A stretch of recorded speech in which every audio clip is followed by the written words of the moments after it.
Marjorie Taylor Greene is actively nuking the Republican Party, and as always, she sounds half drunk while doing it. Watch this clip of her filing a motion to vacate House Speaker Mike Johnson. Then I have some other clips that I'll break down after. Lady from Georgia is recognized.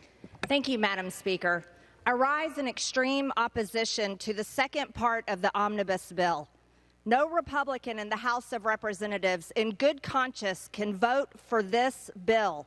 It is a complete departure of all of our principles, especially if you call yourself pro-life. This bill funds full-term abortion. This is not a Republican bill. This is a Chuck Schumer, Democrat-controlled bill coming from the House majority that is supposed to be controlled by Republicans, but yet our majority has been completely Members are reminded to direct their Democrats. remarks to the chair, please. Madam Republicans prove to us again and again that they are incapable of governing. These people could not run a hot dog stand, let alone be expected to steer our country through a period that is so incredibly high stakes on the global stage. Just today, Marjorie Taylor Greene put forth a motion to vacate House Speaker Mike Johnson because he simply allowed a vote on a bipartisan bill to fund our government. Everybody was taken aback by this. Everybody from Fox News hosts to other Republican congressmen. Apparently, Marjorie didn't even ask Daddy Trump if she was able to do this. Watch Fox News hosts absolutely ripping into Marjorie for this. I feel we are seeing yet another tantrum by a tiny faction of that conference that is disrupting the entire machine that we just exhaustively waited for to get back on track. And here we are again, watching someone steal the time, steal the audio, steal the limelight, steal the attention.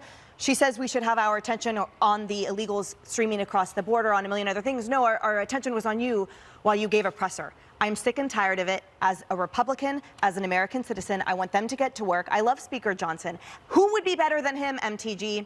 What is your plan? And I don't want my legislature taking 2 days up to vote for that, to figure everything out, to look incompetent during a presidential election year. This is the last thing I want to be subjected with. This is, it's frankly, at a minimum, it's disappointing.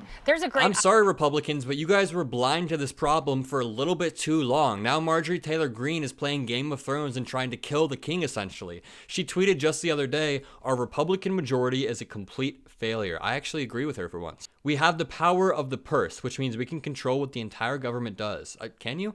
Tomorrow, Speaker Johnson is funding the government that has created this invasion. I'm voting no, shut it down. This is just another example of the anti-establishment populist movement that MAGA is now embodying. I mean, Donald Trump attacks all of our three-letter agencies and now has a plan to strip them of their powers, strip them of their independence if he gets back into office. And Marjorie Taylor Greene is just feeding into that. She wants to undermine our institutions, undermine our government, and stop the funding that keeps our government going. It makes zero sense to me. Republican Chip Roy was pissed off, as I'm sure most other Republicans are. Take a look at this clip of him scolding other congressmen about what Marjorie Taylor Greene just did. He's clearly very mad. This does not look like a party that is organized or ready to win the 2024 election, which is kind of great. And there's two thoughts I have on this. Number one, the dysfunction in our government scares me. It scares my generation. But number two, I'm glad the dysfunction is happening within the Republican Party so they can be exposed for being incapable of governing, as I said. Watch Republican Representative Mike Lawler having that moment of realization live on Fox News as to just how destructive the MAGA movement is to the Republican Party and to their electoral chances in 2024. It's beautiful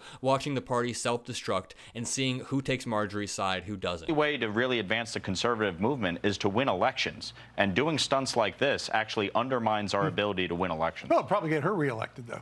Sure, in an R+30, yeah. But you know what? The difference between having a Republican majority and not is seats like mine. Joe Biden won my district by 10 points. And since Donald Trump still is the de facto leader of the Republican Party and has all of these people wrapped around his finger, Fox News hosts were mad that Marjorie did not consult with Trump before making such a radical move. Marjorie is out of her mind. Watch. Emily, so Marjorie Taylor Greene said, I have not talked to President Trump about this. Largely, President Trump and Speaker Mike Johnson have had a great relationship Speaker Mike Johnson just put out a tweet congratulating him on securing the nomination. Seems like a pretty big voice you'd want to get input from since he's the titular head of the party at the moment. We are now seeing in real time the consequences of spending years building up this radical faction of the Republican Party. People like Fox News, people like Kayleigh McEnany, however you say her name, have directly contributed to MAGA being where they are today. And now it is coming back to bite them in the ass. And it's nice to see them acknowledging it a little bit, but I have a feeling this is going to somehow shift back to the radical Democrats being the cause of all of this, and they're all going to be aligned within a week or two. But hopefully this infighting continues up until the election. I mean, at the very least, please get Ukraine funding passed. That is all I care about right now, is just funding Ukraine. But other than that, watching the MAGA movement self-destruct is absolutely beautiful. If you guys agree, leave a like, leave a comment, and have a great day.